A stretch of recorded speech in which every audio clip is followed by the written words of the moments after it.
네, 다양한 분야 전문가 모시고 인사이트 구하는 시간입니다. 전 세계 시장에 이목이 집중됐던 FOMC 통화정책회의 결과가 나왔습니다. 자, 기자회견에서요, 파월 의장의 여러 가지 발언들이 있었고요. 그 발언들의 시사점 그리고 파장 짚어보도록 하겠습니다. 미주은행의 변정유 전무님 모시고 FOMC 결과에 대한 이야기 나눠보겠습니다. 전무님 어서 오십시오. 안녕하세요. 네네. 새벽에 굉장히 바쁘셨죠? 네. 일정 체크하시느라고요. 감사합니다. 자, 그러면 바로 좀 여쭤보도록 하겠습니다. 지금 기자회견 또 FOMC 결과에 대한 부분들 총평 그리고 기자회견에서 나왔던 파월 의장의 발언에 대해서 좀 의견 말씀을 주시기 바랍니다. 우선 그 성명서가 먼저 발표됐기 때문에 성명서의 요지를 좀 말씀을 드리면요. 연준이 오늘 그 금리 결정에서 0.25%포인트 25bp를 인상하면서 미국 기준금리의 상단은 5.25%로 매우 높게 이렇게 올라갔습니다. 하지만 물가가 지속적으로 하락한다면 앞으로 금리 인상을 중단할 수도 있다는 암시를 주면서 미국의 연준의 40년 역사상 가장 공격적인 금리 인상은 사실상 종료될 수도 있다, 이런 가능성을 내비쳤습니다. 특히나 그 성명서 중에 중요한 내용을 본다면 가장 중요한 것이 3월 성명서에서 추가적인 몇 번의 금리 인상이 적절할 것으로 보인다, 이러한 문구가 있었는데 이러한 문구가 전격적으로 삭제가 됐습니다. 특히나 이러한 문구가 삭제가 되면서 앞으로 2%의 물가 수준을 연말까지 계속 타겟으로 유지할 것인가에 대한 의구심, 시장의 의구심도 더욱 증폭되었고요. 특히나 기자회견에서는 네. 파월 의장이 자신이 이것은 굉장히 중요한 변화다, 이 문구를 삭제한 것은 중요한 변화다, 이렇게 자찬하면서 앞으로 연준이 정책 변화가 있을 수도 있는 가능성까지 이렇게 내비쳤습니다. 기자회견을 좀 본다면요, 네, 기자회견에서는 좀 차분했습니다. 이번에는. 그렇습니다. 예전에 네. 제가 봤던 그 기자회견들보다는 상당히 차분했는데요. 특히나 최근에 여러 가지 SVB라 여러 가지 은행, 퍼스트 리퍼블릭, 이러한 그 은행 사태에 따른 좀 책임이나 아니면 대응이 좀 미흡하지 않았나, 좀 미연에 방지할 수도 있었지 않았나. 특히나 너무나 빨리 작년 1년 동안 약 5%의 금리를 이렇게 굉장히 빠른 속도로 인상했기 때문에 은행에 부담을 주지 않았나, 이러한 시장의 여러 가지 지적에 대해서 좀 움츠리는 듯한 느낌을 저는 받았어요. 네네. 예, 그래서 좀 성명서에 따라서 기자회견도 조금은 비둘기적인 성격을 보였다, 이렇게 말씀드리고 싶습니다. 네네. 예, 설명이 좀 길어지면서 예. 굉장히 왜 그랬는지에 대한 설명을 많이 좀 덧붙이는 것 같았더라고요. 예, 네. 몇 가지를 이렇게 그 항목별로 좀 본다면요. 왜 비둘기적으로 제가 생각을 했냐, 이렇게 보면 첫 번째 미국 경제에 대해서 둔화하고 있다, 이렇게 정의를 했어요. 작년에 약 0.9% 정도의 성장률이 진행됐다. 이것은 좀 전에 비해서는 낮은 수치다, 이렇게 얘기를 했고요. 특히나 1쿼터, 1사분기에서도 이 같은 저성장은 진행되고 있고, 두 번째로 인플레이션에 관해서도 코로나 이후 공급 부족으로 인해서 가격 인상이 많이 진행이 됐다. 공급이 부족했기 때문에. 그리고 공급이 부족하면서 기업체들이 이윤을 많이 붙였다. 그렇기 때문에 가격 인상으로 이어졌고, 이것은 향후에 조금 제어될 것이다. 가격 인상은 제어될 것으로 보여서 인플레이션, 물가 둔화가 예상이 된다, 이렇게 얘기하면서 비둘기적인 성격을 보였어요. 또 한 가지 그 고용에 대해서는 아직도 매우 강하다. 네. 공급에 비해서 아직도 수요가 훨씬 크다. 하지만 끝에 지금 사람 못 구하는 그러한 경우가 줄어들고 있고, 또한 경제 참가 비율이 더 늘어나고 있고, 임금 증가율도 상승률도 둔화되고 있기 때문에 수요와 공급의 그런 밸런스가 조금은 유지될 것으로 보인다, 이렇게 보여서 기존에 고용에 있어서 굉장히 매파적인 그 스탠스에서 좀 변화가 있었던 것 같아요. 그래서 비둘기적으로 보임에 따라서 고용이나 인플레이션이나 또 추가 물가도 이제 삭제하지 않았습니까? 네. 여러 분야에 대해서 조금은 이런 비둘기적으로 변하지 않았나 이렇게 생각을 합니다. 정리를 해보자면 확실히 파월 의장의 기자회견에서 나온 발언을 보면은 스탠스 자체가 매파적이어서 비둘기적으로 변화했다라는 것을 볼 수가 있었는데요. 자, 그러면 이번 연준의 결정으로 저희가 16년 만에 금리 상단으로서는 5.25% 최고치를 기록했습니다. 16년 만에 최고 수준입니다. 네. 미국뿐 아니라요. 우리나라 시장, 뭐 주식 시장, 금리 또 뭐 환율에 이르기까지 영향이 굉장히 다양하게 많을 것으로 지금 보고 있는데요. 채권 시장도 그렇고요. 지금 국내에서의 영향은 어떻게 좀 보십니까? 네, 여러 가지 뭐 영향이 이때까지 네. 계속 있어 왔습니다.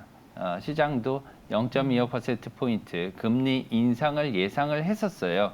특히나 패드워치나 여러 군데 미국에서도 금리 인상을 예상해 왔기 때문에 시장에 큰 충격파는 없을 것으로 보입니다.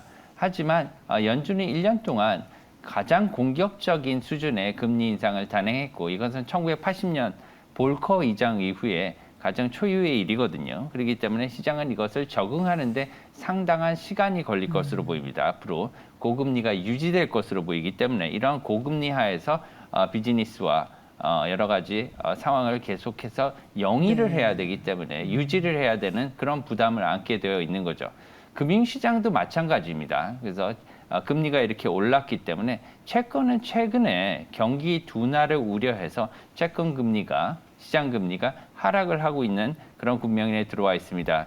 채권 금리가 국내 채권 시장, 미국 국채 시장 모두 다 하락을 하고 있는데요. 네. 앞으로 조금 더 채권 금리 하락세가 더 이어질 것으로 보이지만 단기 금리의 하락세가 더 두드러질 것으로 보입니다. 왜냐하면 하반기에 가서 정책적인 변화의 가능성도 엿보이고 게다가 경기 침체도 더 뚜렷하게 나타나면서 단기 채권의 금리가 장기보다는 조금 더 빨리 떨어지면서 금리의 역전이 해소될 것으로 이렇게 기간금리 역전이 네. 해소될 것으로 생각을 하고 있고요. 주식에 대한 영향은 앞으로도 계속 지속적으로 나타나겠는데 현재 주식 같은 경우에는 연초에 좀 상승세를 보이다가 이후에 정체기를 보이고 있습니다. 그렇지만 이것은 이제 고금리에 따른 부담 때문이죠. 근데 유동성이 아직도 굉장히 많은 상황입니다. 연준의 대차 대조표 같은 경우에도 작년 9조 달러까지 이르렀다가 조금 줄기는 했지만 이번에 그 구제금융 과정에서 다시 올라간 상황이거든요. 맞습니다. 예, 네. 그렇기 때문에 앞으로 조금 유동성이 많은 상황에서 이것을 줄이지 못한다면 주식 시장에는 하반기에 가서 좀 상대적으로 역설적이지만 네네. 호재로 작용하지 않을까. 하반기에는 다시 반등할 수 있는 가능성이 있지 않을까 생각을 하고요. 반면에 환율 같은 경우에는 네. 지금 좀 많은 얘기가 오고 나오고 있지 않습니까? 그러네요. 네. 네, 달러 약세가 진행되고 있는데 반해서 원화는 유독 원화에 대해서만. 네, 그래서 네. 달러 원 환율은 계속 올라가고 있는 네, 맞습니다. 상황이라서 우려를 자아내고 있는데요. 사실상 한국은행은 이것에 대해서 이제 그 금리를 다시 인상할 수 있는 이런 상황은 아니라고 봅니다. 따라서 약세는 당분간 원화 약세는 진행될 것으로 보이고요. 다만 하반기에는 우리나라 수출업체들의 다시 그 회복이 이렇게 예상되기 때문에 원화 환율은 다시 어느 정도 회복될 것으로 이렇게 기대를 하고 있습니다. 하반기에 수출 기업들의 실적이 회복되는 그 근거는 어디에서 좀 찾아보면 좋을까요? 가장 중요한 거는 네. 반도체겠죠. 네. 예, 반도체 같은 경우에 생산 뭐 단가, 그 다음에 수출 단가 이런 것들을 많이 따져가지고 이제 그 생산성 대비 마진율 이런 것들을 계산을 하는데요.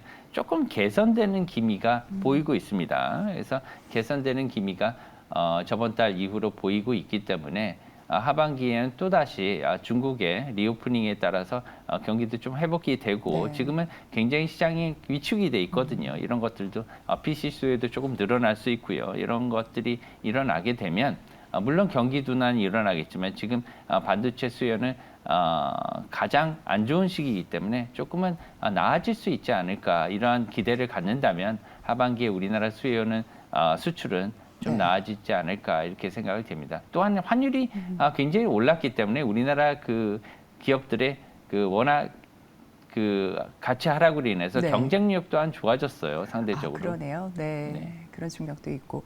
다만 이 원화 약세가 지금 지속이 되면서 게다가 금리 폭도 더욱더 확대가 됐기 때문에 외국인 자금 유출에 대한 부분이 좀 걱정이 되거든요.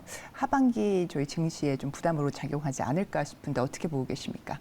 글쎄요, 지금 그 우리나라에 들어와 있는 그 외국인 자금이 굉장히 커지고 있습니다. 사실상 늘어나고 있고요. 2000년대 초에 비해서 지금 그 많이 그 늘어났거든요. 네. 물론 그 점유율은 40% 이상에서 외국인 점유율이 뭐 30%, 약 33%로 하락하긴 했지만 그 규모도 굉장히 많이 늘어났습니다. 우리나라 그 주시장이 늘어났기 때문에. 또한 채권 시장에서도 점유율이 10% 이상으로 이렇게 늘어났어요, 외국인이.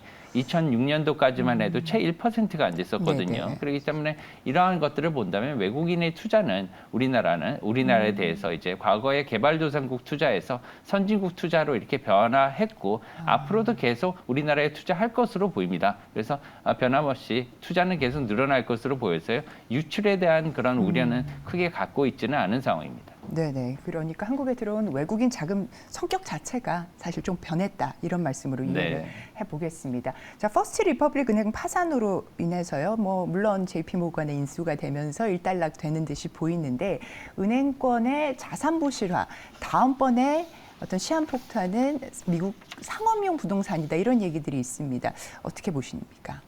네, 지금 그 코로나 이후에 어떤 신용 사태가 아직 일어난 건 아닙니다. 네네. 저희가 리만 금융 위기를 본다면 모기지라는 네. 신용 위기로 촉발이 됐었죠. 그렇기 때문에 이러한 신용 위기, 특히나 주택 시장으로 전이가 되는 불붙는 경우를 굉장히 우려를 하고 있는 것이죠. 금융 시장에서는. 왜냐하면 항상 신용 위기는 주택 시장, 모기지로 파급돼서 이렇게 커졌거든요. 그렇기 때문에 굉장히 많은 우려를 자아내고 있고요.